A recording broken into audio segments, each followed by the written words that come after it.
नमस्कार साथियों, कैसे हो आप सभी का एक बार पुनः इस डिजिटल प्लेटफॉर्म पर हार्दिक स्वागत करता हूं। और लास्ट क्लास के अंदर हमने देखा था कि जो महाराणा कुंभा के बारे में देख रहे थे।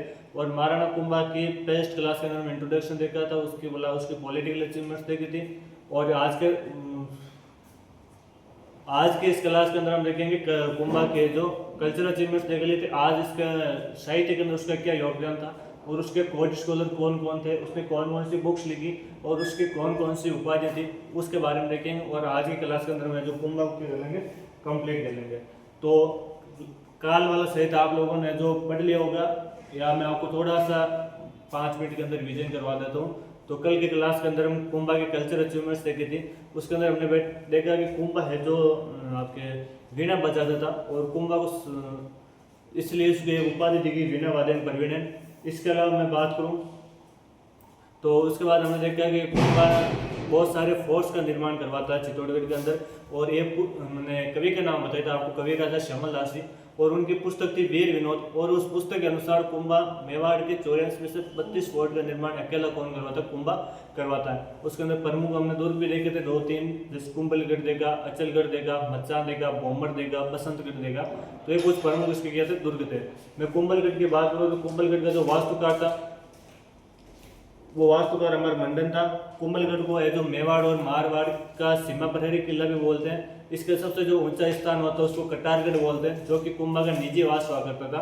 और वहां से जो संपूर्ण मेवाड़ जो दिख जाता था, इसलिए उसको क्या कहते हैं?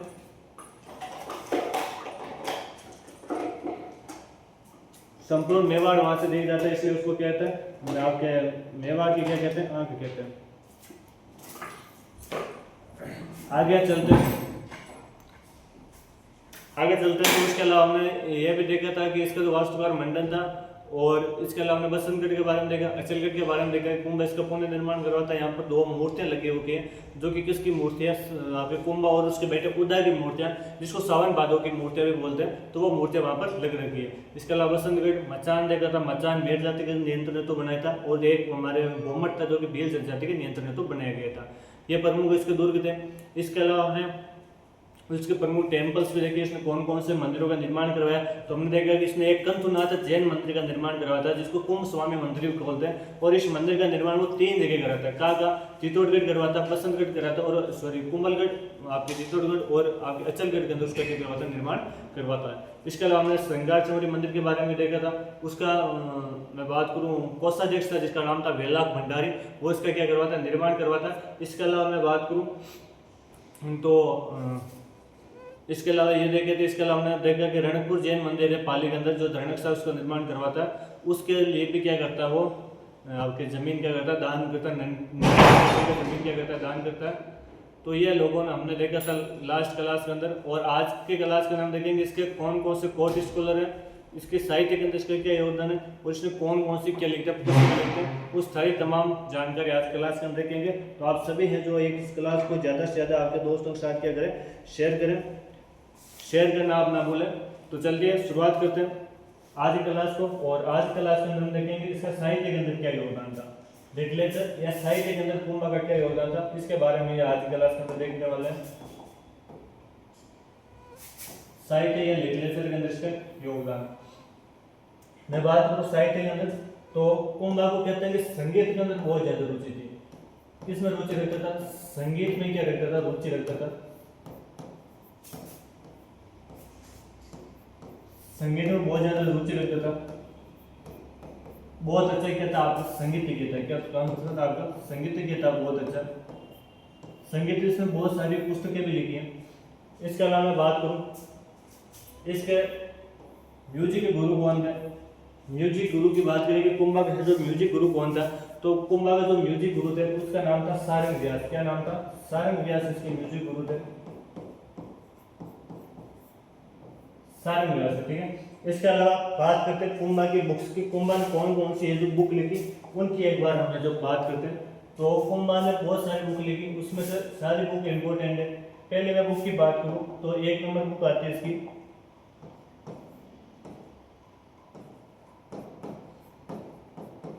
कामराज रतिसार।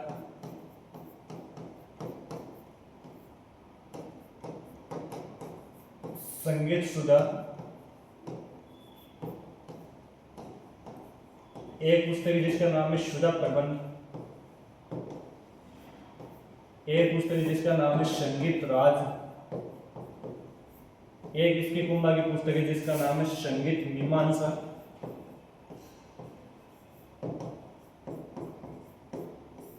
और एक है जिसका नाम है संगीत क्रम दीपिका। संगीत क्रम दीपिका। इसके अलावा इसकी एक हरित वास्तविक नाम से भी पुस्तक है, और इसकी एक और पुस्तक है जिसका नाम है वाद्य प्रबंध।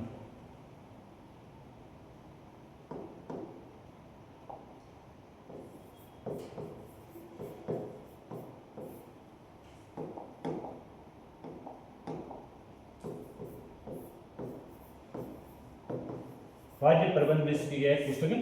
तो ये प्रमुख इसकी 6-7 पुस्तकें जिसके बारे में आपको ध्यान रखना है, और हर बार इस पुस्तक से जो आपके क्वेश्चन आने की क्या रहती है, पॉसिबिलिटी रहती है। मैं बात करूँ आपके, इसमें से 2-3 बुक इंपॉर्टेंट है, वैसे सारी इंपॉर्टेंट है, आप सारी ध्यान रखना।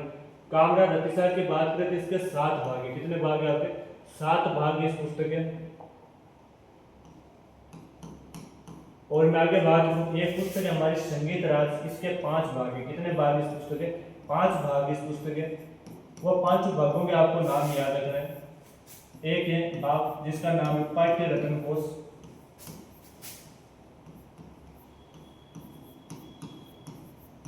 एक का नाम है आपके गीत रत्न कोश,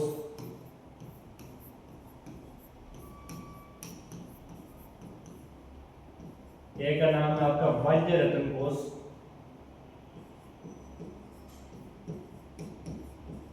एक पार्ट है जिसका नाम है हमारा नृत्य रत्न कोश,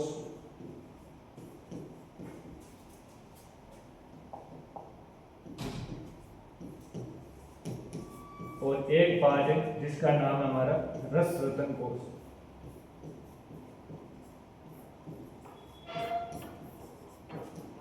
तो ये इसकी कुछ क्या है, 5 भाग हैं। तो इस 5 भागों के भी आपको क्या रखना, नाम याद रखना है। आपसे कई बार ये भी पूछ सकता है कि पाठ्य रत्न कोश किसकी रचना, तो किसकी? हमारे कुंभा की एक या प्रमुख रचनाओं में से एक है। तो वो नाम ये 5-7 नाम है जो ये आपको याद रखना है। इसके अलावा ये 5 नाम भी आपको क्या रखना है, याद रखना है। मैं बात करूं तो इसमें से आपसे संगीत राज के इसमें एक बार क्वेश्चन आप जो पूछा हुआ। इसके अलावा ये जो सुधा प्रबंध है इसको सूर्य प्रबंध भी बोलते हैं, तो इसका भी है जो इसमें 1-2 बार क्वेश्चन पूछ रखा है। तो ये दोनों पुस्तकें आपकी ज़्यादा इंपॉर्टेंट है, बाकी आप सारी आपको क्या करनी, याद करनी है। इसके अलावा उसमें एक क्वेश्चन लास्ट बार मैं बात करूँ, पश्चिम परीक्षा 2023 के अंदर एक क्वेश्चन आया था कि क्वेश्चन था कि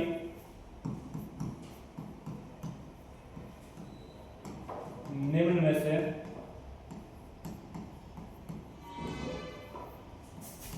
कौन सी रचना या कृति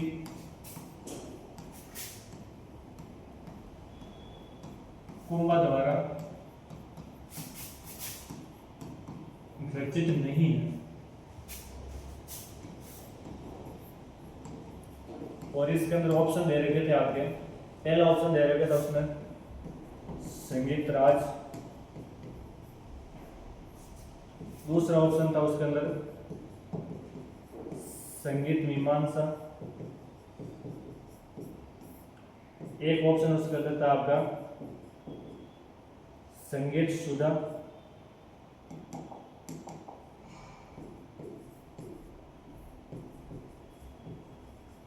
और एक इसके अंदर ऑप्शन था हमारा संगीत रत्नाकर।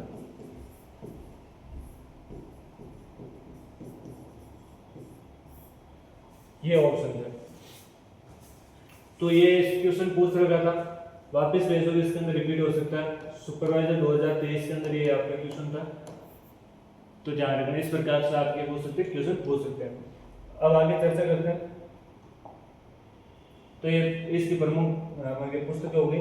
इसके अलावा हम बात करते हैं तो कुंभ बहुत सारी किताबों की लिखता है, हमारे कमेंट में लिखता है। बात करता हूँ मैं कमेंट की, किसकी? कमेंट जिसको आप टिक्का भी बोल सकते हो। टिक्का एक तरह से क्या होता है, सोर्स नोट्स ही होता है जो कोई बड़ी किताब होती है, हमें जैसे कोई बड़ी किताब होती है उसको सोर्स नोट्स लिखते हैं ना, उसी प्रकार कुंभा ने 2-3 संगीत की बहुत अच्छी किताबें थी, उनके सोर्स नोट्स लिखे, जिसको कमेंट या किसके नाम से जानते हैं, टीका के नाम से जानते हैं। तो इन्होंने 3 पुस्तकों के क्या लिखे थे, कमेंट या आपके नोट्स लिखे थे। कौन सी वो 3 पुस्तकें, तो इसके अंदर मैं बात करूं तो पहली पुस्तक थी, उसका नाम था आपके जयदेव की पुस्तक थी, और पुस्तक का नाम था आपकी गीत गोविंद। क्या था, गीत गोविंद नाम से पुस्तक थी। और इसकी क्या लिखा, कमेंट या टिक्का लिखा, जिसको बोलते हैं रसिक प्रिया, रसिक प्रिया के नाम से जानते हैं। तो रसिक प्रिया में किसकी रचना हुई, कुंभा की रचना हुई। जबकि जो गीत गोविंद है वो किसकी रचना है, जयदेव की है। जयदेव की पुस्तक थी, इसके सोर्स अनुसार कमेंट लिखता, उसको किसके नाम से जानते हैं, रसिक प्रिया के नाम से जानते हैं। इसके अलावा आप लोग ध्यान रखोगे कि एक बाणभट्ट की पुस्तक थी, चंडी शतक, उसके भी क्या लिखता है, टीका लिखता है। और मैं एक बात बोलूँ आपके, तो ये जो आपके सारंगधर की पुस्तक थी,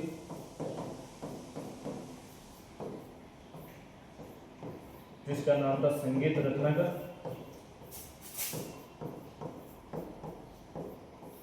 और इसके भी क्या लिखा आपके कमेंट टीका लिखता है। तो ये भी ध्यान रखना कि संगीत जो सारंगधर की पुस्तक है उसकी कमेंट्री क्या लिखता है, टीका लिखता है। ये इसका क्वेश्चन मैंने अभी कराया था संगीत रत्नाकर का। अच्छा, इसका मैं आज होकर बोल गया। हाँ, तो निम्न में से कौन सी रचना कुंभा द्वारा रचित नहीं है, नहीं पूछा। तो अभी हम देखा संगीत राज इसकी कुंभा द्वारा रचित थी, संगीत मीमांसा कुंभा की, संगीत सुधा कुंभा की। लेकिन जो संगीत रत्नाकर है, नाम मिलता जुलता है, लेकिन ये संगीत जो रत्नाकर रचना है वो किसकी, हमारी सारंगधर की रचना। किसकी, सारंगधर की रचना। कुंभा इसके केवल और केवल क्या लिखता है, सोर्स नोट्स लिखता है। तो ये हमारे क्वेश्चन इसके अंदर पूछ रखा है। तो इसका राइट आंसर क्या हो जाएगा, हमारा 4th ऑप्शन सही हो जाएगा। राइट आंसर इस प्रकार से यहाँ पर आपसे क्वेश्चन पूछ सकते हैं। इसके अलावा संगीत राग के क्वेश्चन भी हमारे किसमें कृषि प्रवेशक में आ रखा है, और वो सुधा प्रबंध नाम से किताब, उसका भी इसके अंदर आ रखा है। तो तीनों आप ध्यान रखना। तो इन पुस्तकों के कुंभा के लिए कमेंट लिखा। इसके अलावा बात करते हैं तो कुंभा बहुत सारे आपके अंदर को भाषाओं में ज्ञाता था, बहुत सारी भाषाएं जानता था ये कुंभा। बात करें तो संस्कृत,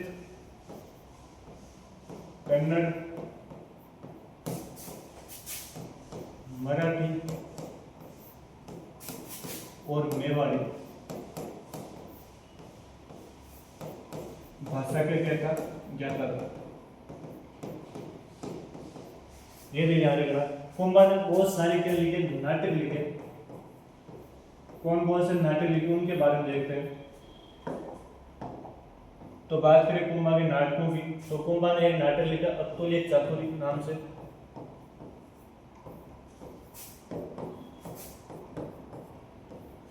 एक लिखा आपका मुरारी संति,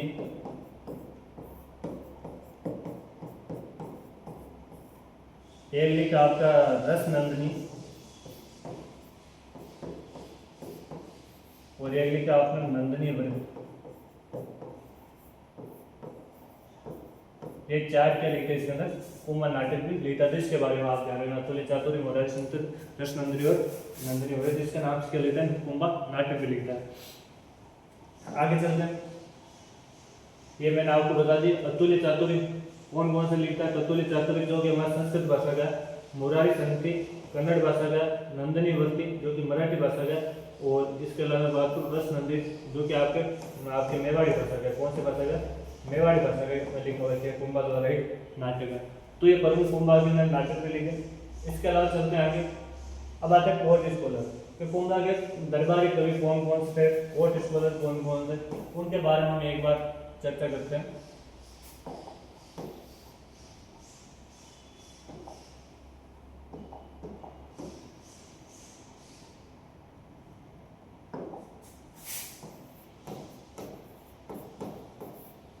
दरबारी विद्वान कौन कौन थे इसके दरबार के, या मैं बात करूं दरबारी कवि कौन कौन से थे। तो इसके अंदर में हम पहले बात करें तो एक पहला दरबारी विद्वान आता है जिसका नाम था कान्हैया। क्या नाम था,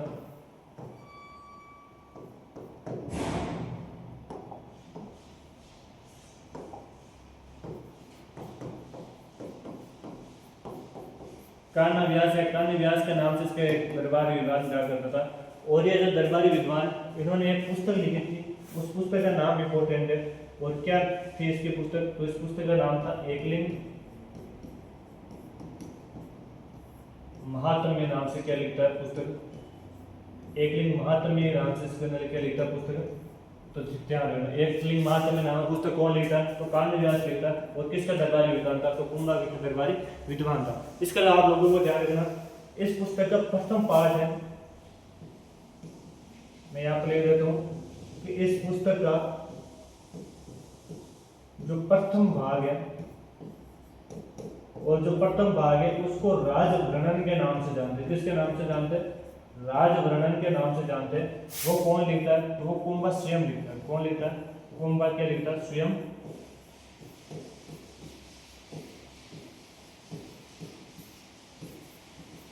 तो ये आप लोगों को ध्यान रखना कि जो कान्हा व्यास की पुस्तक क्या है, एकलिंग महात्म्य, इसके अंदर प्रथम भाग जिसको राजवर्णन के नाम से जानते हैं, और एक लिखता कौन है? कुंभा क्या लिखता? स्वयं लिखता है। आगे चर्चा करते हैं। इसके एक और दरबारी विद्वान थे जिनका नाम था मेहाजी। क्या नाम था आपके?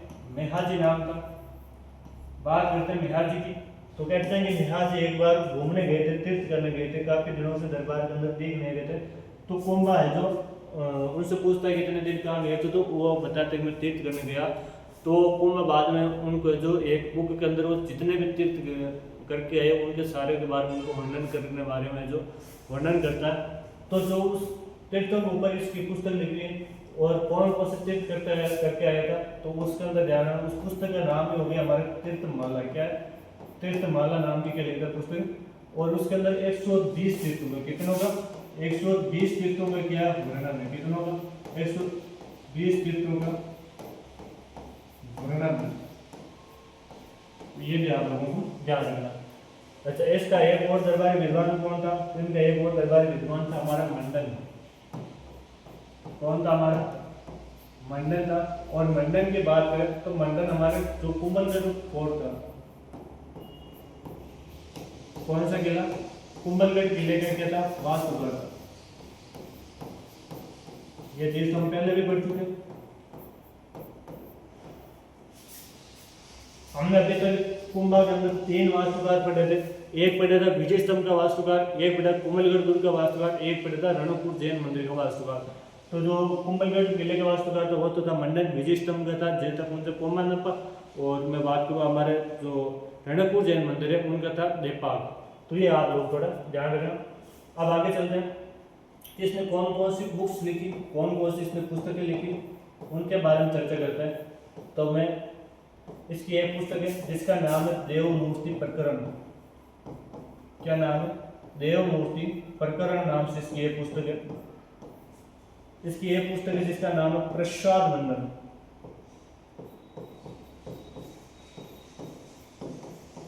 एक पुस्तक है जिसका नाम है रूप मंडन।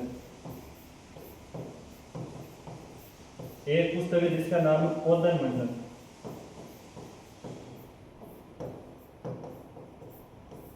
एक पुस्तक है जिसका नाम है वास्तुशास्त्र। और एक पुस्तक है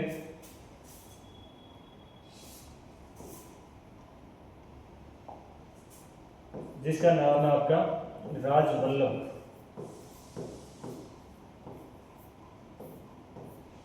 ये प्रमुख इसकी क्या प्रमुख पुस्तकें किस किस के बारे में जानकारी लेते हैं वो थोड़ी सी हम डिटेल देख लेते हैं।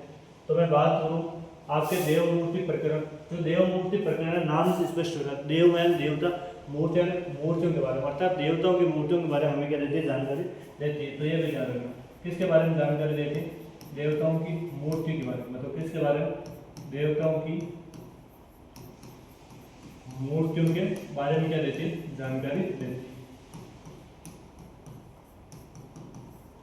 इसके अलावा प्रसाद मंडन, एक आते हैं हमारे रूप मंडन। जो बात करें प्रसाद मंडन की, जो हमारे प्रसाद मंडन जो बुक है वो हमें किसके बारे में जानकारी देते हैं? तो ये देते हैं हमारे महलों के बारे में। किसके बारे में? महलों के बारे में क्या देती है जानकारी?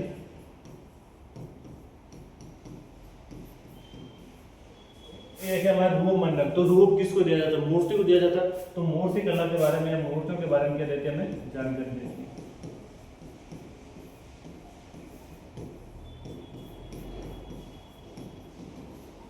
एक है हमारी कोदन मंडन, ये हमारे धनुष कला के बारे में बताती है। किसके बारे में बताती है? धनुष कला के बारे में बताती है। एक है वास्तुशास्त्र और एक है हमारी राजमहल। राजमहल है कि राजाओं के महल किस प्रकार बने, उसके बारे में जानकारी देते हैं। तो राजाओं के महलों के बारे में।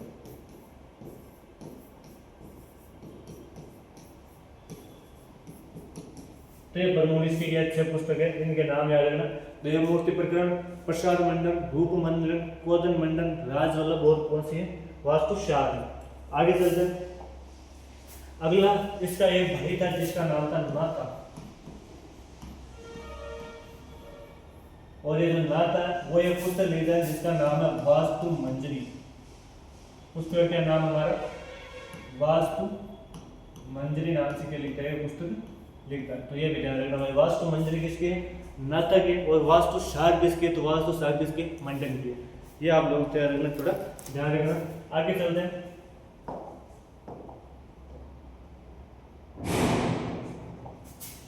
अगला दरबारी विद्वान है जिसका नाम था गोविंद।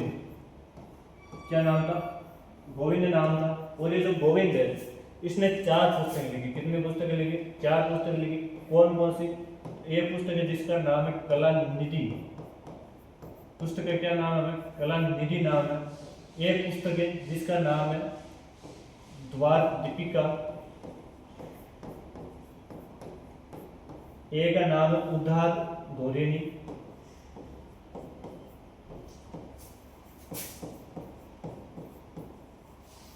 और एक पुस्तक है जिसका नाम है सार समुच्चय।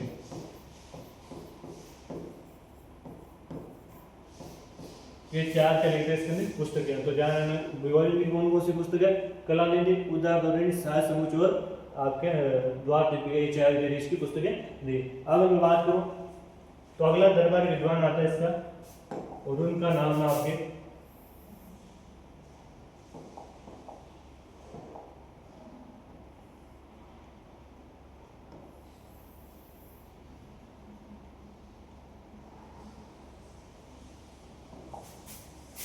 उनका नाम हमारे रमाबाई।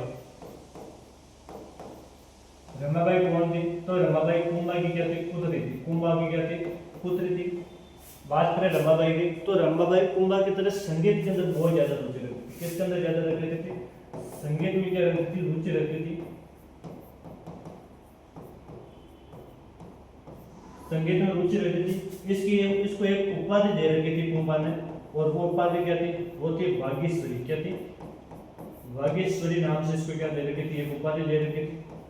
तो ये ध्यान रखना, रमाबाई कौन थी? कुंभा की पुत्र थी, संगीत में ज्यादा रुचि रखती थी, और उपाधि क्या दे रखी थी? भाग्यश्वरी उपाधि दे रखी थी। इसको एक परगना दान में दे रखा था, और उसका नाम था जावर। जावर परगना दान में इसको क्या दिया गया। आपने ज्योग्राफी पढ़ी होगी तो आपने पढ़ा होगा कि जो जावर है वहां से जो चांदी सबसे ज्यादा निकलती थी, और आज भी ये जो हमारे मेवाड़ में सबसे ज्यादा चांदी निकलती है वो कहाँ से निकलती है? जावर से निकलती है। और आपने हिस्ट्री में भी पढ़ा होगा कि महाराणा लाखा है, और उन महाराणा लाखा के समय यहाँ जावर में क्या निकलना प्रारंभ हो गई? चांदी निकलना प्रारंभ हो गई। तो ये जो जावर वाला जहाँ से सबसे ज्यादा रेवेन्यू प्राप्त होता था वो किसको दान में दे गया? रमाबाई, जो इसको क्या दिया गया? दान में दे रखा था। तो इसके बारे में आप लोग ध्यान रखना, रमाबाई को कौन सा परगना दान में दे रखा था, इसके बारे में ध्यान रखना। आगे मैं बात करूं, एक अगला बंदा आता है जिसका नाम है हीरानंद मुनि। ये कुंभा के गुरु थे। कुंभा के कौन थे? गुरु थे, और दरबार में रहा करते थे। तो ये भी ध्यान रखना भाई, कुंभा के गुरु कौन थे? हीरानंद मुनि थे। लेकिन आपसे पूछ ले कुंभा के संगीत गुरु कौन थे? क्या पूछ लो? मैंने वैसे बता दिया आपको, कुंभा के संगीत गुरु। तो कुंभा के संगीत गुरु कौन थे? सारंग व्यास। सारंग व्यास कुंभा के क्या थे? संगीत के गुरु थे। तो ये भी आप लोगों को थोड़ा ध्यान रखना। इसके अलावा कुंभा के दरबार में और भी बहुत सारे कवि रहा करते थे, जैन मुनि रहा करते थे। एक था सोमदेव सूरी नाम से था, सोमदेव सूरी के नाम से रहता था। एक टिल्ला भट्ट के नाम से राज होता था, टिल्ला भट्ट भी रहता था। तो ये प्रमुख प्रमुख क्या थे कोर्ट स्कॉलर से 9-10 लोगों के बारे में हम लोगों ने देख लिया। तो ये इसके बारे में थोड़ा ध्यान रखना। तो कुंभा के दरबार के अंदर कौन कौन से दरबारी विद्वान थे, तो हमने सबसे पहले कान्य व्यास के बारे में देखा। उसकी पुस्तक का नाम था एकलिंग महात्म्य, और उसका प्रथम भाग था राजवर्णन, जो कि कुंभा स्वयं लिखता है। उसके अलावा मैं बात करूँ तो मिहाज, जिन्होंने तीर्थमाला पुस्तक लिखी थी, 120 तीर्थों का वर्णन करते। उसके अलावा था मंडन कुंभलगढ़ के लेखा वास्तुकार था, और इसकी पुस्तकें कौन कौन सी, तो देवमूर्ति प्रकरण, पश्चात मंडन, रूप मंडन, कोदन मंडन, राजवल्लभ, वास्तु शारीस की क्या थी पुस्तकें। इसके अलावा नाथ आता है जिसने वास्तु मंजरी लिखी थी। इसके अलावा मैं बात करूं तो हमारे गोविंद आता है जिसने 4 पुस्तक लिखी, कला निधि, उदार धोरणी, शास्त्र समूचे और द्वार दीपिका। इसके अलावा मैं बात करूं तो इसने जयशंकर, भुवन कीर्ति, टिल्ला भट्ट और सोमदेव सूरी ये इसके दरबार में रहा करते थे। हीरानंद मुनि रहते जो कुंभा के गुरु थे। रमाबाई थी जो कुंभा की पुत्र थी, उसको वागीश्वरी उपाधि दे रखी थी, संगीत में ज़्यादा रुचि रखी थी, और ज्यादा इसको परगना क्या रखा था, दान में दे रखा था। इतनी चीजें हम लोगों ने पढ़ ली थी। अब हम पढ़ते हैं कुंभा के कुछ उपाधि टाइटल्स है, उनके बारे में जब जानने वाले हैं।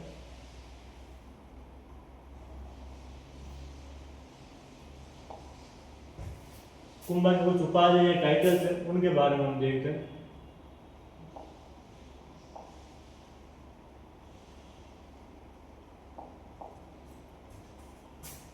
पहले आते हैं हमारे हिंदू सुल्तान। हिंदू सुल्तान इसकी उपाधि क्यों है, क्या कारण इसको ये उपाधि दी गई, तो यह मुस्लिम राजाओं को रहा था। किसको रहा था, मुस्लिम राजाओं को हो रहा था, इसलिए इसको ये क्या दे रही उपाधि दे रही थी। तो ध्यान रखना कि मुस्लिम राजाओं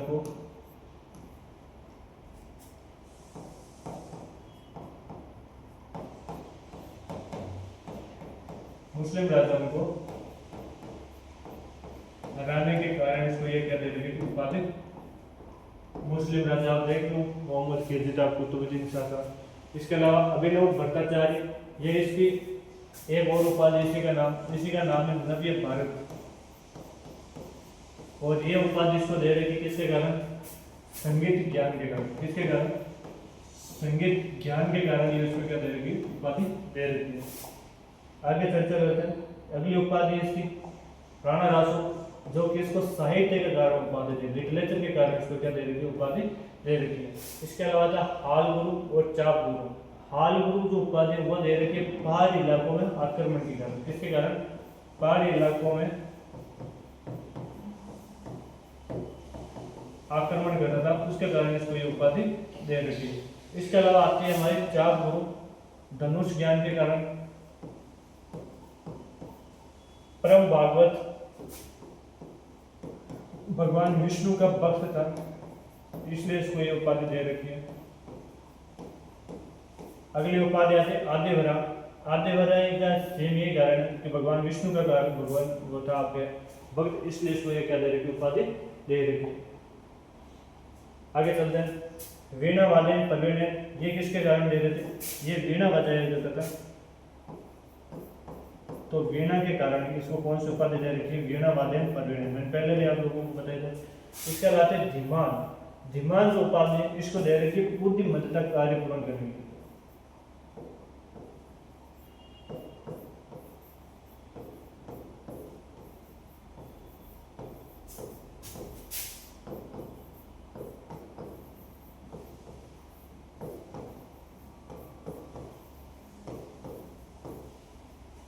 ये ध्यान रखना भाई।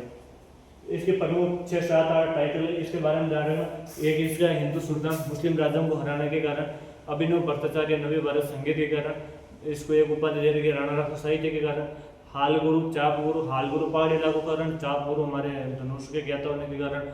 आद्यवरा, इसके अलावा परम भागवत, भगवान विष्णु का पद होने के कारण दोनों उपाधियां दे रखी है। इसके अलावा इसके वीणा वादन प्रवीण उपाधि जो वीणा के कारण दे रखी है। धीमान इसकी उपाधि बुद्धिमत्तापूर्ण कार्य करने के लिए इसको ये उपाधि दे रखी है। तो ये इसकी प्रमुख उपाधि है, टाइटल्स जिनके बारे में आपको ध्यान रखना। हिंदू सुल्तान इंपॉर्टेंट है, कई बार पूछ रखा है। इसके अलावा आपका धीमान इंपॉर्टेंट है। बाकी तो आप जो थोड़े तुक्के से पहले देखोगे तो इसको एजुकेशन को राइट करोगे। तो ये हमारे कुंभा की प्रमुख जानकारी हुई। जितने भी हमारे पास सोर्स थे उनके बारे में हम लोगों ने देख लिया। अब लास्ट में बात करते हैं कि कुंभा की मृत्यु कैसे हुई। कि कुंभा एक बार क्या करता था, कुंभा हमेशा है जो भगवान जो शिवलिंग थी भगवान शिव की उस पर जल चढ़ाया करता था। तो कुंभा का जल चढ़ाता था, तो कुंभा का जो पुत्र था उदा उसको थोड़ा राजा बनने की क्या थे जल्दी थी, और वो कहते हैं कि बाद में कुंभा के पीछे से जाकर क्या कर देता, हत्या कर देता कुंभलगढ़ के अंदर। तो ध्यान रखना कुंभलगढ़ के अंदर, कुंभलगढ़ दूर के बाद उदा द्वारा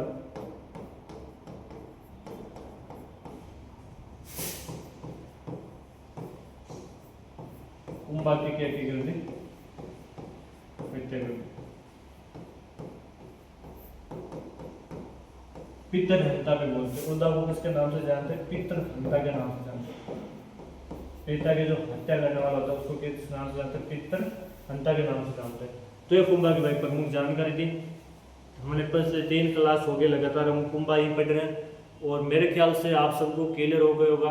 लास्ट क्लास के अंदर जैसे हमारे मेवाड़ के तीनों राजा कंप्लीट हो जाएंगे तो मैं आप सभी के लिए एक लाइव क्लास लेके आएंगे, और उस लाइव क्लास के अंदर 2 दिन के हमारा लाइव सेशन रहेगा।